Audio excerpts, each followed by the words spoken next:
The Nonprofit Leaders Podcast. This is a show that explores the landscape of the nonprofit organization, big and small, offers some incredibly helpful information and resources, and gives nonprofits a place to share ideas and get advice.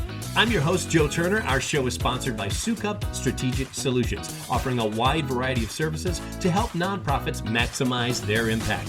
So let's get into solving the problems that might be plaguing your nonprofit. Thanks for joining us for another edition of IMPACTability. Great program on tap for today, all about digital fundraising. And can you even do that? So here's the thing. The good news is COVID seems to be finally waning, or at least we're learning to live with it, obviously. Now many nonprofits are starting to schedule events again. So here's the dilemma. Do we do the same event we've done year after year, even though it's been a couple of years, or do we come up with something new? And let's be honest, coming up with something new is really tough. So one is inclined to do the same old, same old. Now that's where today's guest comes in. Nidhi Doshi is the founder of Paybee, a fundraising platform that offers live, virtual, and hybrid fundraising event solutions. Wait, what is that? Well, you're going to find out today. It might be the answer your nonprofit is looking for. We're joining Nidhi in her home office in Menlo Park, California. We're very fortunate to have her as a guest today on Impactability. Nidhi, welcome. Thanks for the invitation, Joe. So, a lot has changed in the past few years in fundraising, COVID and all that. And before we talk about digital fundraising, what's new and all that fun stuff, let's talk about how COVID has affected everything. And I'm guessing, you're pretty glad that it's looking like most of it is over. COVID has, Joe, and I think it has forced all of us to think outside the box.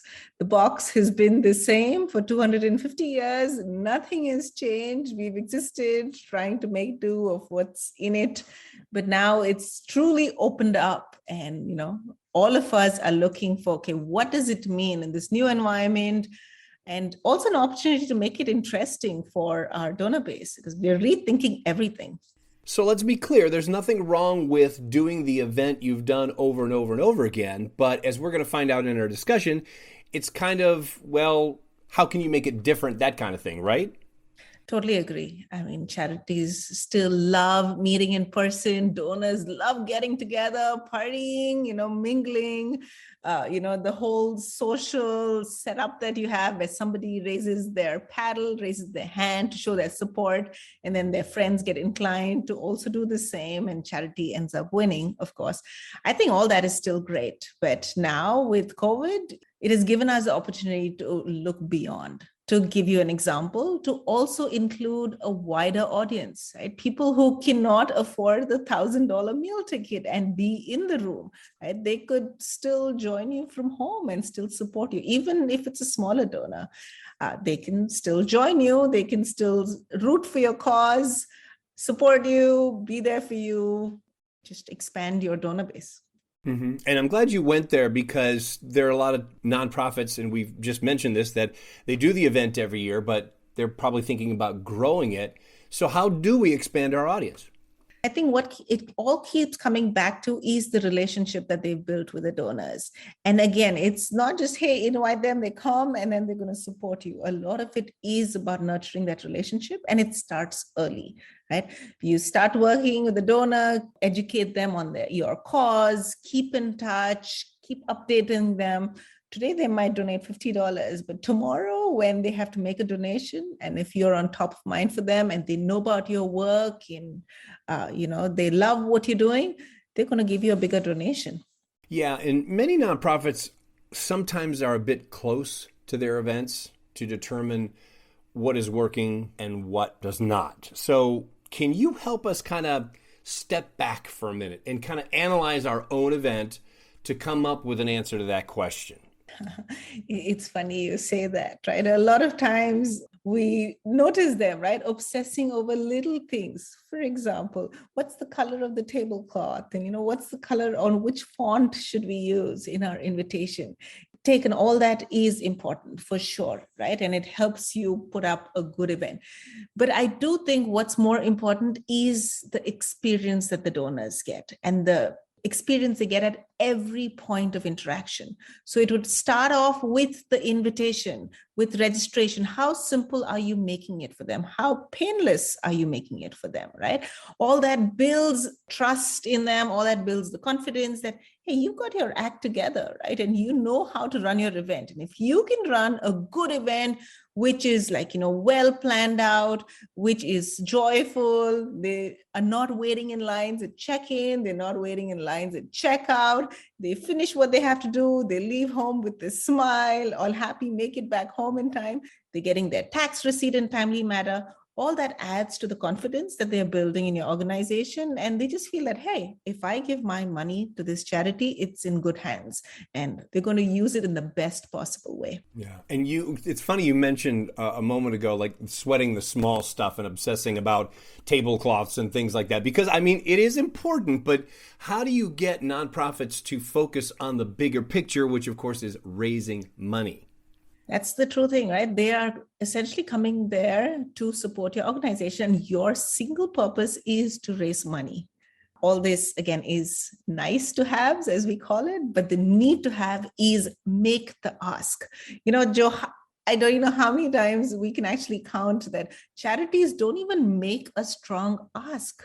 Donors have come there, they've committed time, they're right there.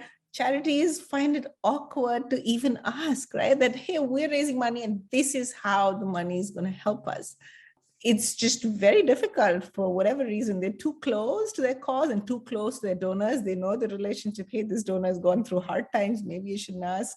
You have to make the ask. And if it's awkward for you, hire somebody, hire an auctioneer who is not as close to it. And it's their job to raise funds for you. So hire help. It's funny because a moment ago you said a charity that has its act together, and you want your guests to think that and feel that when they're leaving the event at the end of the night. Now, if you're holding this signature event, how do you get people to walk away feeling that way? Multiple things. I think it all factors into every point of interaction that they have with you. So it would start off with RSVPs.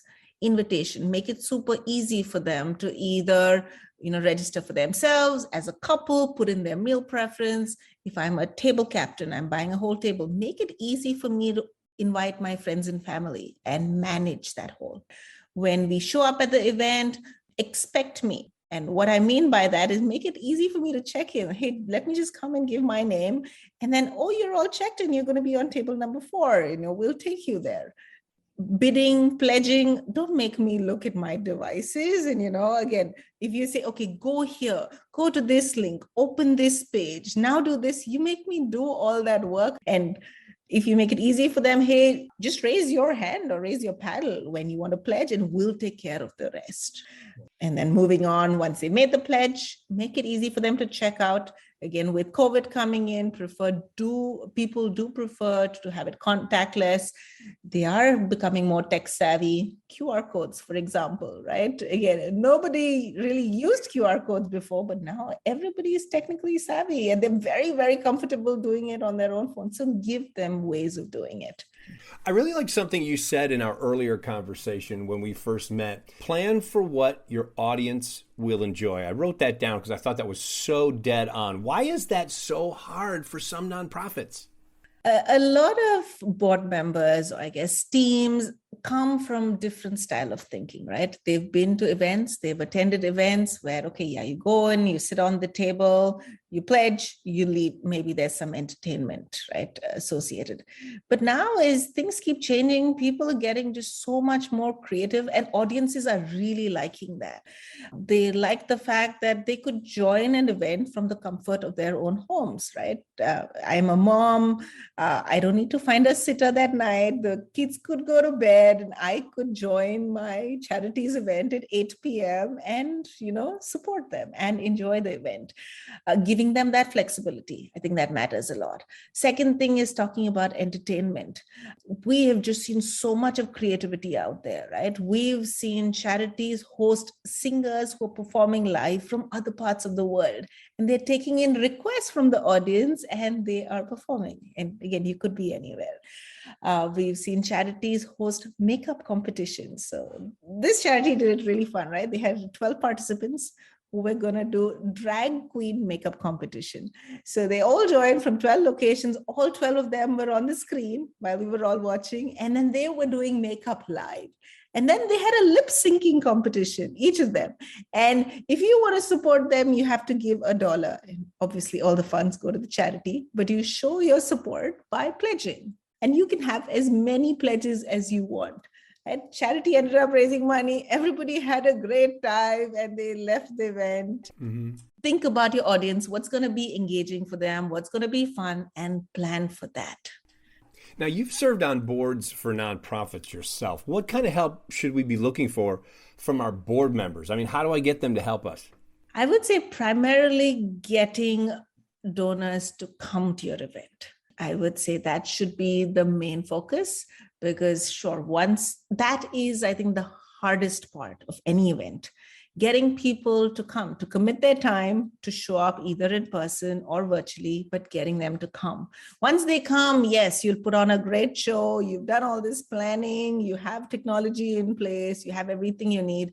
You'll touch their hearts. You'll get them to pledge, but getting them to come. So I think board members, first and foremost, their job should be getting people to come and helping with fundraising. And then, yes, we have the bandwidth, help with planning the event and picking the right tablecloth, all those things, but still primarily get donors to come and get them to donate. We're speaking with Nidhi Doshi from Paybee.io about fundraising and how you can jumpstart your fundraising and get back into the events game. Now, we've had a great conversation so far, and I promise you the really good stuff still to come, because when we come back from a short break, we're going to talk about some of the new ways that you could be fundraising, some things you may never have even thought of, never heard of before, that you might want to try at your next event. Also, should you move on from the event you've done year in and year out, maybe try something new? Or are there some additional ways you can spice things up a little? Lots of those questions and more on the way. You're listening to Impactability, the Nonprofit Leaders Podcast. I'm Joe Turner. We'll be right back. Sometimes there's just not enough hours in the day to get the work at your nonprofit done. Sukup Strategic Solutions can help. We handle all kinds of projects, especially the ones you can't seem to get to. Fundraising, marketing, grant writing, communications, and more. With Sukup Strategic Solutions, you'll have a team of nonprofit professionals working for you. You'll have more hands on deck, reduce overhead, and increase efficiency. For a free consultation on how we can help lighten the load at your nonprofit, visit SukupStrategicSolutions.com. Maximize your impact with Sukup Strategic Solutions. Welcome back to Impactability, the Nonprofit Leaders Podcast. I'm your host, Joe Turner. Coming up in just a little bit, another edition of Coach's Corner. Stay tuned for that. Right now, we're speaking with our guest, Nidhi Doshi, about fundraising, what's new and what's the hottest trend in fundraising that your nonprofit might want to try. Now, Nidhi, you've been doing this for a few years now. What is it about fundraising that makes you want to go to work every day? Is there a backstory? Definitely, right? So I've been on boards of nonprofits. I've been volunteering for such a long time. And over, we keep seeing the charities miss out on the donation. And this is what I mean by that. So a lot of times you meet a donor, you tell them about your cause, you say, this is what we're doing. Donor says, I love what you're doing and how can I help?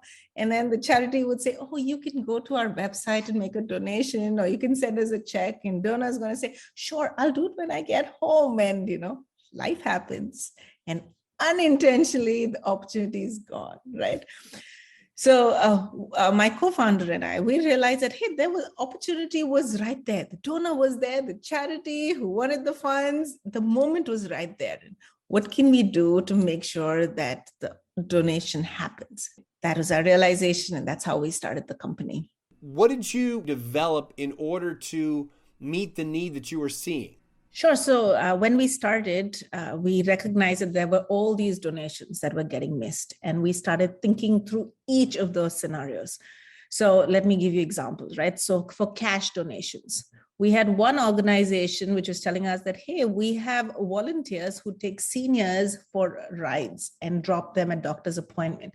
And a lot of seniors want to give cash as either tips or as a donation. And we don't have a system where volunteers can collect that because, again, if they collected that cash, they have to come back to our office to deposit it. do the paperwork, receipt, all those things. So we have just made a policy, don't take cash donations, and we're missing out on a big part of those donations. So for that scenario, we came up with a solution that, hey, what if the volunteer could quickly note down in their app that, hey, I got a donation from Mike Smith, and put in their information, and it gets recorded so the organization knows that this donation was received. And we also give volunteers a way to connect their own credit card or bank account so they could keep the cash in their pocket and then transfer the same amount immediately. So they just become the middleman to transfer the donations. So that was our solution for cash donations. Then coming on to check donations, right? Donors would give checks and volunteers are on the go. So a solution for that was to take a picture of the check, and the organization can obviously see that, and it would stay pending against the donor's name. And when they receive that check or the check got deposited at the bank, they could clear it off. At the same time, the donor would also get a receipt immediately. Thank you for your donation via check, which was given to Nidhi, the volunteer, to our organization. And the receipt would come from the organization. So everybody's in the loop. Donors feel confident that the money went to the organization, right? And it was all recorded. I got a receipt, I got a tax receipt. And the volunteer also knows that this was taken care of. Charity is also in the loop. So just like this, there are all these like different targeted solutions trying to solve problems so the charity can maximize funds raised. Nidhi, I've asked this question of many of our guests in the past. What's not working in fundraising that many nonprofits continue to do? Doing the same thing that you've been doing in the past and expecting it to work exactly the same way. You've run an event the same way. You've made the ask to the same donors for the same amounts and expected the same results. I think that does not work. It is definitely laying too many eggs in the same basket. And now at this point, the basket needs to expand. Donors do have a lot of things going on in their life. There are a lot of charities who are reaching out to them for causes, and they want to be able to support them, right? So what is it that you can do to continue building that relationship, that love with them? I think that is what is something we should think about all the time. Yeah. Let's talk about technology now. You've got lots of ideas for nonprofits on how they can improve their fundraising. What has been, in your opinion, the single biggest development that you've seen in the past few years? I would say adding on the virtual component to events.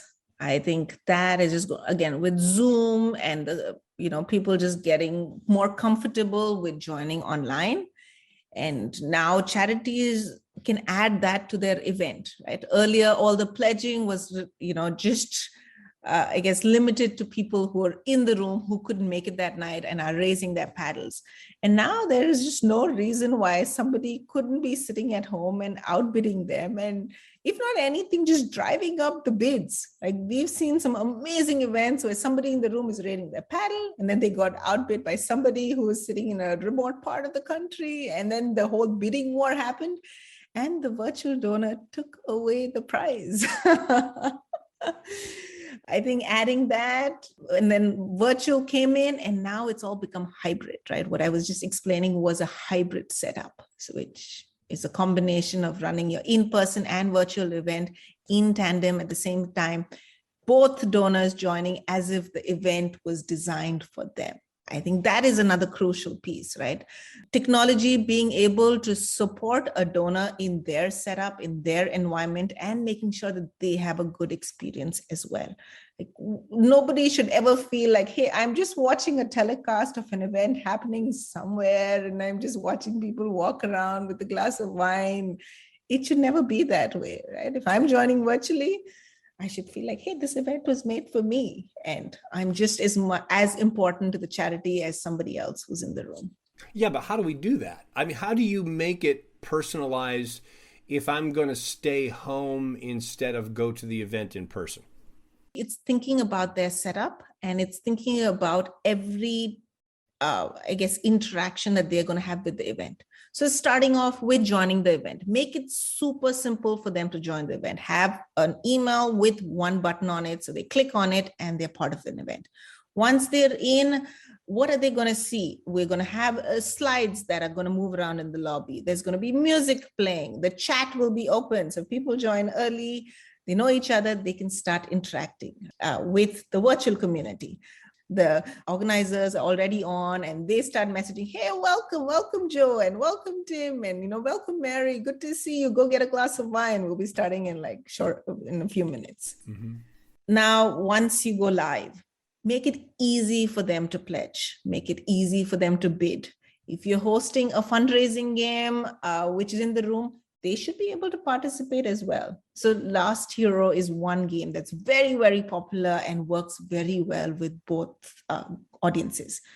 Do you know about Last Hero? I could maybe quickly talk about it. No, I'd love to hear about it. So Last Hero is a fundraising game.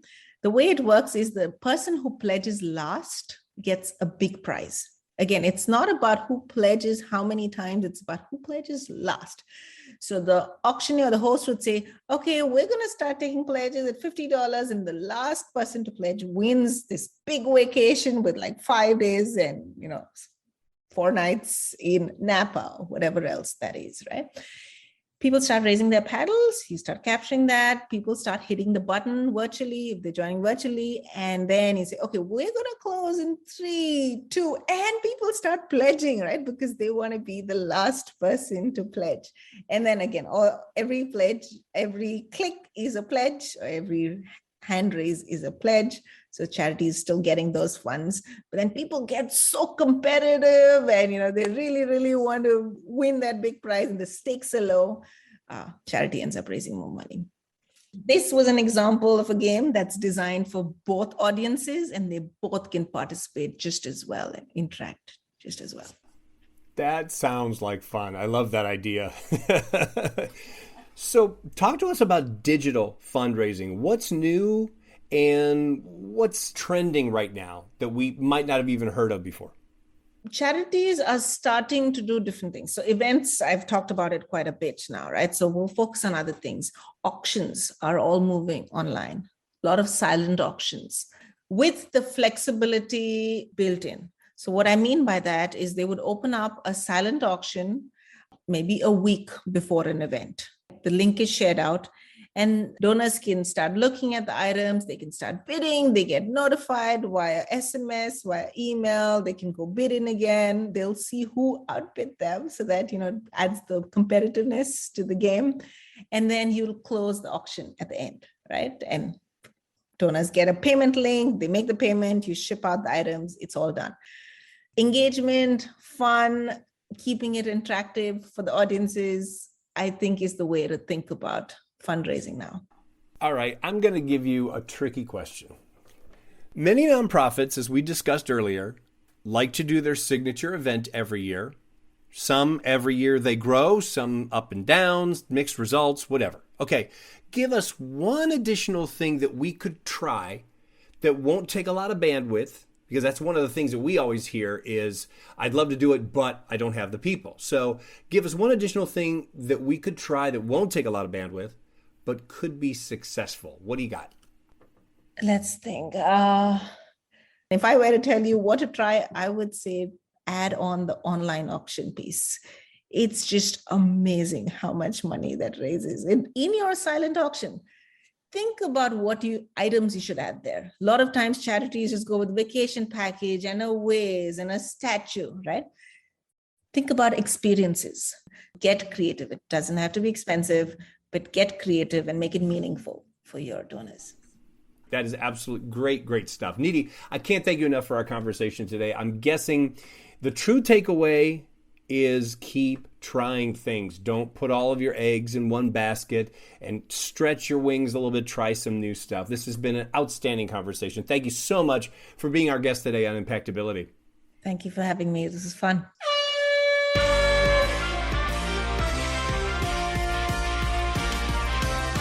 That sound means it is time once again for another edition of Coach's Corner, where we take the questions that you send us, we ask our impact coaches for their answers, their advice. And that's exactly what Coach's Corner is, so please keep those questions coming.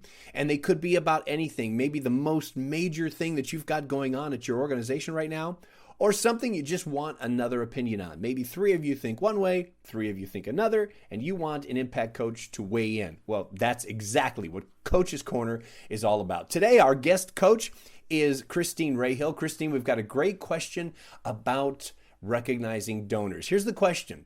We've received a major gift. So what are the best ways for us to recognize our donor? Seems simple enough, but you know as well as I do, Christine, there's a lot of layers underneath this, and we're going to have you dig into it right now. On Coach's Corner, you have 5 minutes to answer the question. Christine, your 5 minutes begins right now. Thank you, Joe. That's a great question because donor recognition is a very important part of donor retention. When donors feel like their gifts are appreciated or meaningful, they're more likely to give again, and that's very important with a major donor. So by recognizing donors, the goodwill you establish with them goes a long way to building a strong long-term relationship. There's several ways you can recognize major donors. Of course, you're sending your acknowledgement letter and thank you note, phone call as well. But then for a major gift, you're going to want to think about featuring them in your newsletter. If you have an honor wall, either online or on site, you can feature them as well. You can do an appreciation video for them very simply now with all the technology available online. And sometimes we do gifts, plaques, crystal gifts, something that they might want to display so that there's an opportunity for them to talk about their gift with people that might come to their home or their office. You can certainly do social media shout outs. It's also a great opportunity at an event to do a shout out to a major donor, possibly give them an opportunity to speak. And also you can, if there's a gift for naming a space, then you can also recognize them there. There's a couple of best practices as well, though, to keep in mind when you're recognizing donors. First, be as prompt as possible. I can't stress enough that you need to think early and often. And then you want to convey the impact of the gift, but also at the same time, keep the focus on the donor. Something like, with your support, we've been able to, whatever it was, build this space, expand our program, etc. And always check to be sure that they're all right with you publicizing their donation. There are some donors who will want to remain anonymous. One of my favorite stories of recognizing a major donor was when I worked for a university and we surprised the donor with an honorary degree at a gala that his wife was co-chairing. He was a very successful businessman who created many jobs in the community and very generous as well to many nonprofits. But he wasn't able to complete his college education because he was called to serve in World War II. So the university president conferred the honorary business degree on him unexpectedly on stage, and it later became one of his most prized possessions and endeared the university to the donor for many years to come. We also worked with the donor's family, who headed up the family foundation, to make that happen and make sure that it met all of the needs and aspects that the donor would appreciate. So that created a great opportunity for the family to stay involved with the university for the long run. Joe, these are just some of the ways to recognize donors. Key takeaways: think early and often and tailor the recognition to the donor. That is great advice, Christine. Thank you so much for that. Thank you for being on Coach's Corner with us today. It's my pleasure, Joe. Thank you for having me on Coach's Corner today. If you've got a question for Coach's Corner, we want to hear from you. Email them to us at impactcoaches@impactability.net. Again, that's impactcoaches@impactability.net. And if you want to reach me, my email address is joe.turner@impactability.net. If you enjoyed today's episode, be sure to subscribe to the show in your favorite podcast app, and that way you'll get new episodes downloaded just as soon as they come out. Also, please give us a review or a rating so that your peers in the nonprofit industry can find us as well. I'm Joe Turner. Thanks for listening, and thank you for all